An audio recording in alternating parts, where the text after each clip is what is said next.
One of the unfortunate downsides of starting to make positive changes in your own life is that as you do that, people around you sometimes get negative, and unfortunately, it can be the people who are closest to you. It doesn't matter what it is. I've seen it in the fitness realm, whether you're starting a new fitness regimen. I've seen it with people beginning new businesses, and I've certainly seen it with people who follow the tips on this channel to become more charismatic. Sometimes the people closest to you just do not like it, and now it seems like you've started to invite this negativity into your life. So in this video, what I want to do are give you 6 things that have helped me to deal with this. And it's across the board, whether it's been fitness, entrepreneurship, getting better at being more charismatic, being more social. If you're starting to get negativity for the choices that you've made, particularly when it's with a growth-related subject, I want to help you to deal with that in the future. So here's the first tip. I call it the toddler technique. And the reason is this. If you've ever seen a toddler run around and fall, which they do all the time, when they get back up, the first thing they do isn't just burst into tears. The first thing a toddler does when they fall and they scrape their knee is they get up and they look around. They see who is looking at them and how are they reacting. And when you have a mom who comes screaming across the room to scoop that toddler going, "Oh my God, are you okay?" That kid goes, "Ah!" And you just see the waterworks explode. But I've also seen the same thing. I've seen kids go down hard, and the parent just scoops and goes, "Whoopsie daisy, there you go," and they keep running and playing. I bring this up because people don't actually change much when they grow up, right? These ambiguous situations where we don't know how to behave, we look for the people around us to tell us what we should do. And what this means is that when people are being negative to you, they're actually looking to you to tell them, should I continue or should I shut up? So one of the best things to do when people start being negative in kind of an oblique, passive-aggressive way is to simply ignore it. Take the wind right out of their sails. So if somebody makes a comment about, say that you started going to the gym, and they say, "Oh, wow, Brian's like super obsessed with the gym now."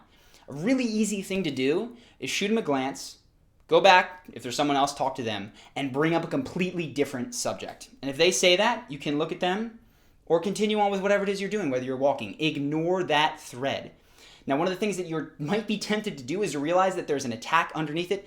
Don't engage it yet, right? We'll talk about what to do if you do get into a back and forth, but for now, 50% of the negative comments that you get can be dealt with by simply ignoring them. People are hyper aware when they say something and it just goes over on dead air. Very, very powerful technique. So say that they do continue, right? Say you ignore it once and they start to get passive aggressive in their line of questioning. And I can think of one that was very, very particular to me. I was a philosophy major, which meant that in college, I got this question all the time. What are you going to do after college? And in fact, some people would be very passive aggressive about it. And they'd say, "What are you going to do after school? Are you going to open up a philosophy store?" And I swear to God, I got that dozens and dozens of times. And I would see that underneath that question, there was this attack. I would see that they're saying philosophy's dumb. It's not economically viable. You shouldn't be doing it. And I would begin to address all of those questions. Well, it's good for this reason, and blah, blah, blah. And we get into a back and forth. And eventually, they just think it was dumb. The fastest, easiest way that I found to deal with it was by purposely misinterpreting passive-aggressive questions as if they were literal. So what that means, I know it's a lot of complicated words, is this. They say, "What are you going to do, open a philosophy store?" And I go, "No, I don't think that's a good idea." And then talk about anything else. Same sort of principle as the ignore technique. What you do right here is you take the wind out of their sails. They're trying to go down a path of being passive-aggressive, getting you to bite, engage, get riled up. Don't do it. Treat it as a literal question, which brings me to the third thing.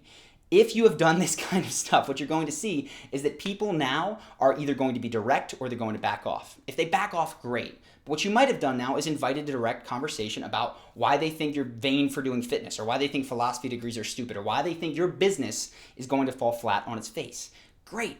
Now at least we're having an honest conversation and there's not these weird passive-aggressive attacks. What I find when somebody finally does ask the question to go, "Hey man, I don't know, philosophy majors don't make a ton of money," or "I feel like it's kind of vain to go to the gym all the time," or "Don't you know that businesses, 99% of them fail?"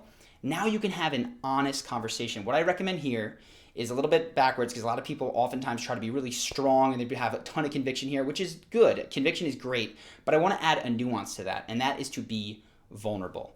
Let them know the reasons that you've chosen the things you do, the emotional reasons. So for philosophy majors, I think back on this in my own life. People would finally say, "So why did you do philosophy, man? Okay, you're not going to start a philosophy store. I get it. But why did you pick philosophy?" And I'd say, "So, man, I got to college, and I don't know how you felt, but I had a ton of questions. And I thought college was just going to teach me them. How should I live? What does a good person do? What does it mean to do the right thing? What is a good life? And all of a sudden, I'm in statistics, and none of these classes were addressing it. Philosophy seemed to be the only class that I had that was even concerned with those questions. And I stuck with it because it was the only one that was asking them. I don't know if I'm going to have an answer by the end of this, but at least it's starting at the foundation, and I hope that serves me for the rest of my life. Maybe it will, maybe it won't. Being vulnerable about the fact that I was confused, the fact that I didn't know what to do. I mean, those are very relatable things. If you, for 1 second, when people ask you these things, drop the certainty that it's going to work out. Because if you're taking an unconventional life path, it's not necessarily going to go great. If you're trying to be an actor or an actress, you're not guaranteed to be Brad Pitt or Angelina Jolie. But if you express that, you know what? I love the craft. And there's something about it that makes me feel alive. Even if I'm not getting paid a ton of money, it does something for me that lights me up, and that's worth it to me. That will oftentimes get people to just back off. So be vulnerable in those situations where you do get direct questioning. Now, the fourth tip. These are kind of chronological. So a lot of people at this point will have accepted it and backed off. But one of the things I see is you start to get this line. I could never do that. I could never live with the uncertainty of acting and not knowing where my next paycheck was coming from. Or I could never just travel like you do. Or I could never go without eating donuts. I just like food too much. How do you handle this when people say that? There is one rebuttal that I love to all of this, and it's this. Somebody says something to that degree. I could never not eat donuts. And you say, well, it's a good thing that you make decisions for you and I get to make decisions for my life. Because if the roles were reversed, it sounds like we'd both be really unhappy. And that is a mic drop, explosive conversation. They'll just go, oh, okay. And that's it. That is oftentimes the absolute end of it. Because what you've communicated in that is that, one, I don't need you to approve of it, and I don't need to approve of your life. And secondly, I'm honestly not really impressed with the thing that you're doing, but I don't shove it down your throat that you should do it a different way. Oftentimes, you follow these 4 things, you're going to be done with this negativity. If people bring it back up, run through the 4 steps, and sometimes you might just have to end that relationship. But those 4 things will oftentimes end any sort of negative attack that you receive. But there are 6 things that I want to cover today, and that's because I was doing some things wrong. These are things that you shouldn't and should be doing. The first one is don't recruit. Number 5, first one of do not do. Don't recruit people. I remember I went and I read the 4-Hour Workweek when I was about 23 years old. And I was evangelical.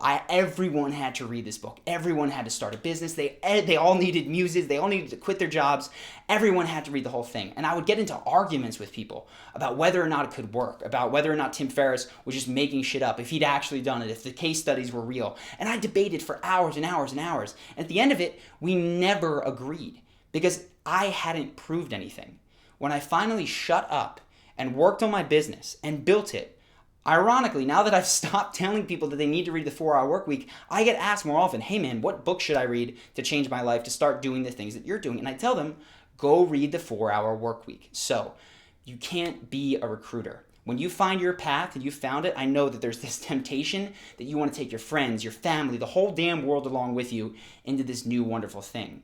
But you cannot shove it down people's throats. They will not come, and you just invite more negativity into your own life if you do that. So 5, don't recruit. The 6th one is something that you should do, and this is to make up for the fact that if you don't recruit people, you might feel rather lonely. I was very lucky. My best friend was into the stuff with me, but you might not have that good fortune. So if this is the case, you need to find at least one other person that has got your back, that is going to take this journey with you. It is so hard to be the only one in your town or friend group that is trying to do the right thing, and maybe if you're experiencing, you can sympathize with this. So what I recommend is use the wonder of the internet. Get on the subreddit that is related to your thing. Go out, and in your town, even better, go to a meetup for whatever it is. Because just simply surrounding yourself with other people that share the interests, that want to grow in the way that you do, is life-changing. I remember we moved to Brazil after I'd quit my job. I had no money. I was sleeping on the floor. But we managed, as we talked to people, there were a couple of guys who were interested, and 4 of them joined us. And one of them said, he's like, dude, this feels incredible because it feels like personal development has been my dirty little secret for so long. And if that's how you feel, I just want to tell you that there are tons and tons of communities out there for you to get involved in, for you to be part of.